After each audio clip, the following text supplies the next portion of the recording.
হাসিনা এবং হাসিনা দাবি করেছে আমি এখনো বাংলাদেশের প্রধানমন্ত্রী আছি, এই বিষয়ে কিছু বলেন।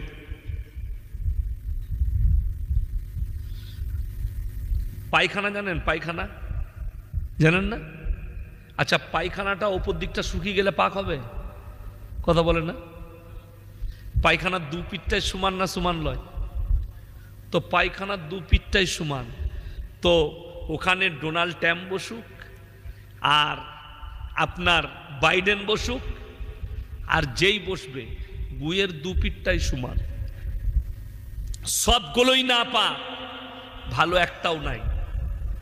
তো যেই বসুক জেনে রেখে দিবেন কিয়ামতের আলামতগুলো প্রকাশ পাচ্ছে আস্তে আস্তে।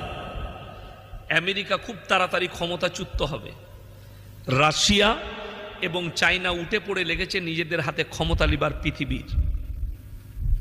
আপনারা কি মনে করছেন চায়না খুব ভালো, মুসলিম দেশকে সাপোর্ট করছে বলে? না, চায়না ওদের থেকেও ডেঞ্জার। উইঘুরের মুসলমানদের উপরে চায়না যে অত্যাচার করে আপনারা অনুভব করতে পারবেন না। চায়নাতে কেউ যদি রোজা রাখে তার মুখেতে শুয়োরের মাংস ভরে দেয়, কেউ যদি নামাজ পড়ে তাকে জেলে নিয়ে গিয়ে পিটায়, কেউ যদি দাড়ি রাখে তার দাড়িগুলো কেটে দেয়, কোরআন পড়লে লাথি মারে, প্রচুর অত্যাচার করে চায়না মুসলিমদের উপরে। ওই জন্যে চীনকে আপনারা কেউ ভালো মনে করবেন না। আর পৃথিবীতে যতটা নোংরামি ছড়িয়েছে, এই সমকামী, এই ব্যভিচার, এর মধ্যে 3 ভাগ হাত আছে চায়নার।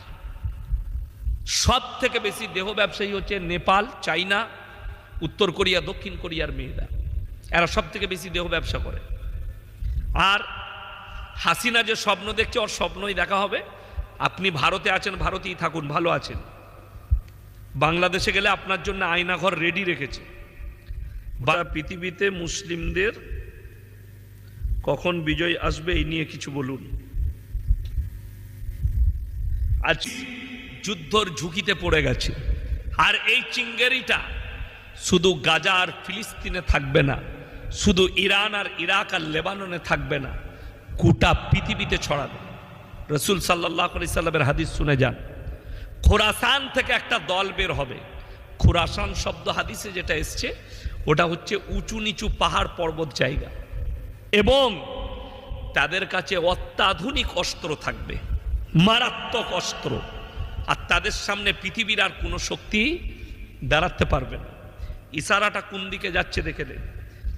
আপনারা জানেন আগামীতে এই পৃথিবীতে যে পেট্রোল ডিজেল যেগুলো দেখতে পাচ্ছেন, এগুলো বিলুপ্তর পথে চলে যাবে, শেষ হয়ে যাবে। তখন যে জিনিসটা পৃথিবীর মানুষ ব্যবহার করবে সেটার নাম হচ্ছে ক্যাথলিন। ক্যাথলিন বলে একটা পদার্থ আছে, সেটার দ্বারা গাড়ি ঘোড়া ব্যাটারি ইত্যাদি চলবে। আর সেই পুরো ম্যাটেরিয়ালসটা পুরো আফগানিস্তানের মাটির তলায় বিছানো আছে, বিশেষজ্ঞরা দেখে নিয়েছে।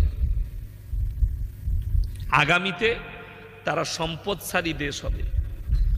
আর উঁচু নিচু পাহাড় পর্বত ওই জায়গাতেই বেশি আছে পৃথিবীর মধ্যে। আফগানে খোরাসান বলা হয়েছে, খোরাসান শব্দ ওইখানে ইশারা করা হয়।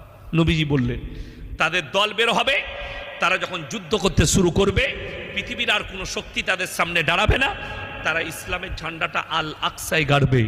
হে মুসলমান, কিয়ামতের ময়দান হবে, ওই আল আকসার ময়দানটাই কিয়ামতের ময়দান, ফিলিস্তিনের ময়দানটাই হবে কিয়ামতের ময়দান। গোটা পৃথিবীর মানুষকে ওখানেই জড়ো করা হবে। মুসান্নাব ইবনে আবু শাইবার হাদিস, খুব সূক্ষ্মভাবে শুনবেন, চোখ দিয়ে পানি আসবে।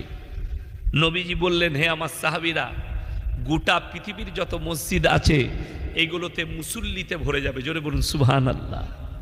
কিন্তু ইতস্ত বোধ করলেন নবীর সাহাবীরা, বললেন ইয়া রাসূলুল্লাহ, আপনি হাদিস বর্ণনা করলেন কিন্তু আপনি ইতস্ত বোধ কেন করলেন? নবীজি কি উত্তর দিলেন জানেন? হে আমার সাহাবীরা শোনো, সেই নামাজিরা হবে সুদখোর নামাজি।